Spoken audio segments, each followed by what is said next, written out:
What is up, guys? Sir Rice here from Friends Playing Video Games, bringing you some Katawa Shoujo, if I pronounced that right.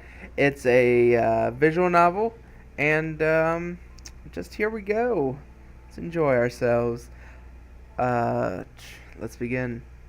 A light breeze causes the naked branches overhead to rattle like wooden wind chimes. This is a popular retreat for couples in the summer. The deciduous trees provide a beautiful green canopy, far out of sight of teachers and fellow students. But now in late winter, it feels like I'm stranded under a pile of kindling. I breathe into my cupped hands and rub them together furiously to prevent them from numbing in this cold. Just how long am I expected to wait out here, anyway? I'm sure the note said 4 p.m. Ah, yes, the note. Slipped between the pages of my math book while I wasn't looking. As far as a cliche goes, I'm more of a fan of the letter in the locker, but at least this way shows a bit more initiative. As I ponder the meaning of the note, the snowfall gradually thickens. The snowflakes silently falling from the white painted sky are the only sign of time passing in this stagnant world. Their slow descents upon the frozen forest make it seem like time has slowed to a crawl. The rustling of dry snow underfoot startles me, interrupting the quiet mood. Someone is approaching me from behind. Hishiro, you came? A hesitating, barely audible question. However, I recognize the owner of that dainty voice instantly. I feel my heart skip a beat. It's a voice I've listened to hundreds of times, but never as more than an eavesdropper to a conversation. I turn to face this voice, the voice of my dreams, and my heart begins to race. Oh, look, there's Hishiro, doing things. I Iwanako. I got a note telling me to wait here. It was yours? Damn it. I spent all afternoon trying to come up with a good line, and that was the result. Pathetic. Okay, I'm gonna try attempt a girl voice. Yes! I asked a friend to give you that note! I'm so glad you got it! A shy, joyous smile that makes me so tense I couldn't move a single muscle even if I tried. Oh, it's my heartbeat. My heart is pounding now, as if it were trying to burst from my chest and claim this girl for itself.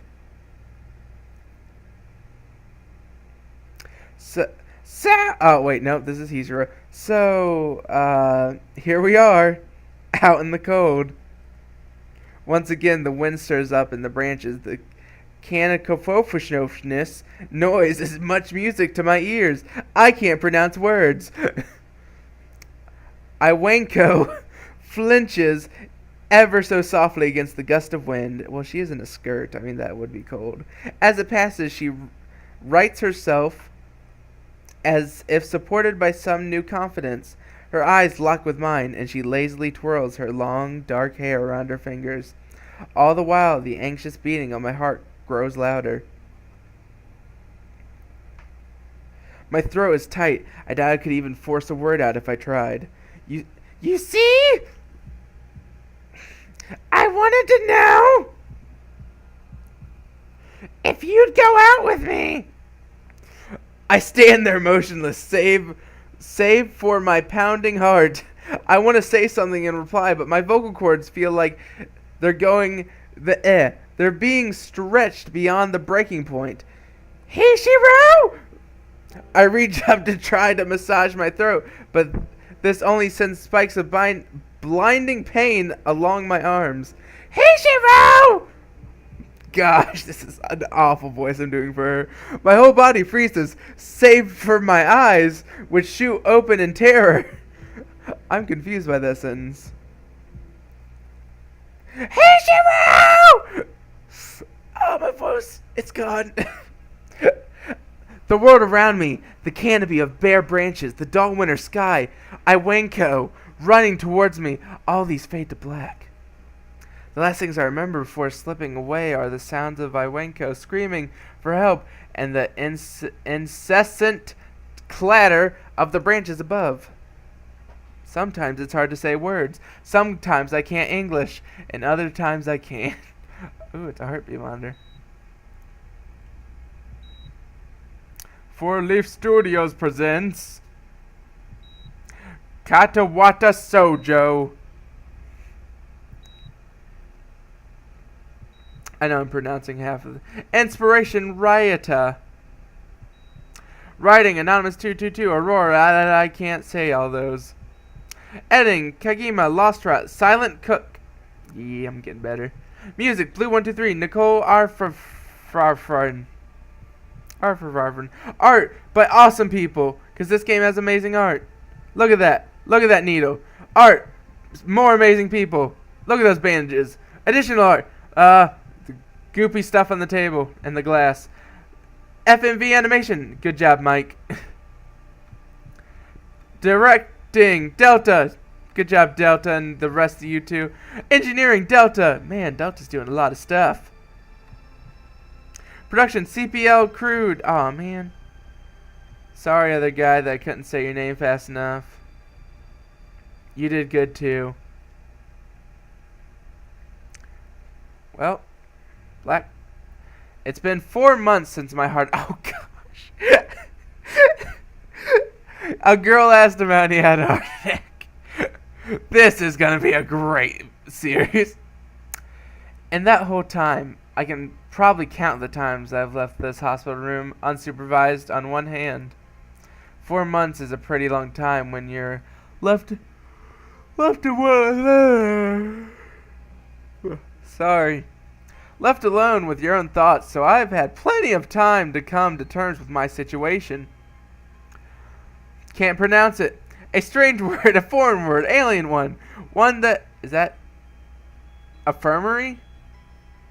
No, it'd be the same room with. A rare condition that causes the heart to act erratically and occasionally beat way too fast. It can be fatal. Apparently, I've had it for a long time. They said it was a miracle that I was able to go on so long without anything happening. Is that really a miracle? I guess it was supposed to make me feel better, more appreciative for my life. It really didn't do anything to cheer me up. My parents, I think, were hit harder by the news than I was. They particularly had 2 hemorrhage apiece. I can't speak medical terms either. I had already had a full day by then to digest everything. To them, it was all fresh. They were even willing to sell our house in order to pay for a cure. Of course, there isn't a cure. Because of the late discovery of this condition, I've had to stay at the hospital to recuperate from the treatments. When I was first admitted, I felt as if I was missed for about a week. Oh gosh. My room in the ward was full of flowers, balloons, and cards. But the visitors soon dwindled, and all the great gifts began trickling down to nothing shortly after. I realized that the only reason I had gotten so many cards and flowers was because sending me their sympathy had turned into a class project. I know how you feel, dude. I had the same thing happen to me. Let's continue. Maybe some people were genuinely concerned, but I doubt it. Even in the beginning, I barely had visitors. By the end of the first month, only my parents came by on a regular basis. Iwanko, the girl who gave me the heart attack, thanks, was the last to stop visiting. She probably felt guilty as crap. After 6 weeks, I never saw her again. We never had that much to talk about when she visited anyway. Why didn't you talk about when you two were about to make smack face? We didn't touch the subject that was between us on that snowy day ever again. That explains it. The hospital? It's not really a place I'd like to live in. The doctors and nurses feel so impersonal and faceless. I guess it's because they are in a hurry and they have a million other patients waiting for them, but it makes me feel uncomfortable. For the first month or so, I asked the head cardiologist, yes, pronouncing words, every time I saw him for a rough estimate of when I'd be able to leave. He never answered anything in a straightforward way, but told me to wait and see if the treatment and surgeries would worked.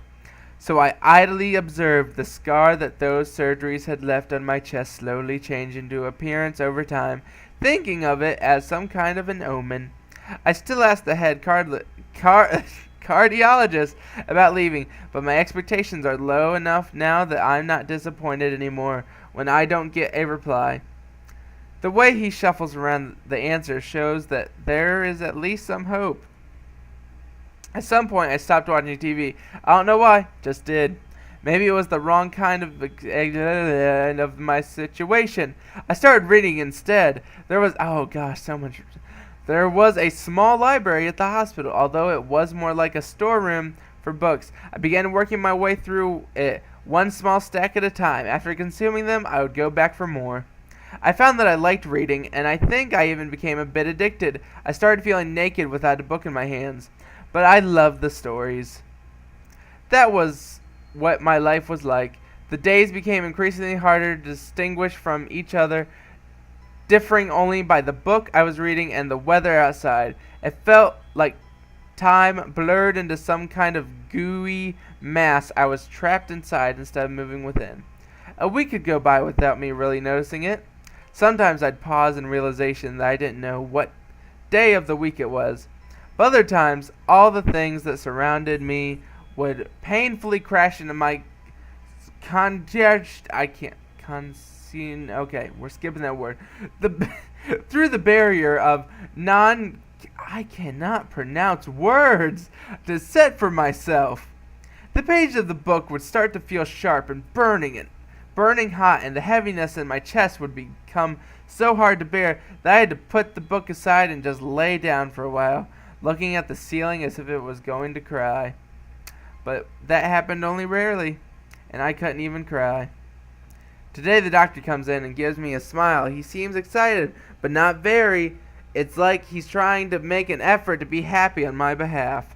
My parents are here. It's been a few days since I've last seen them.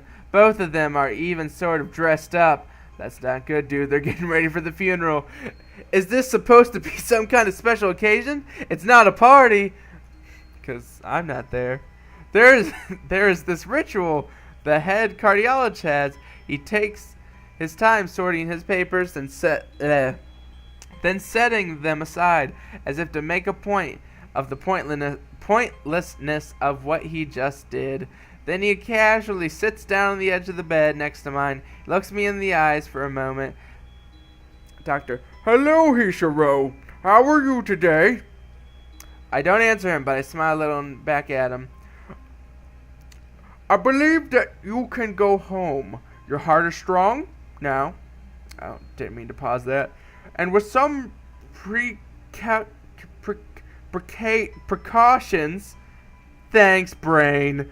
"With some precautions, you should be fine. We have all your medication sorted out. I'll give your father the prescriptions." The doctor hands the sheet of paper to my dad. Those expressions turn wooden as he reads it quickly. So many?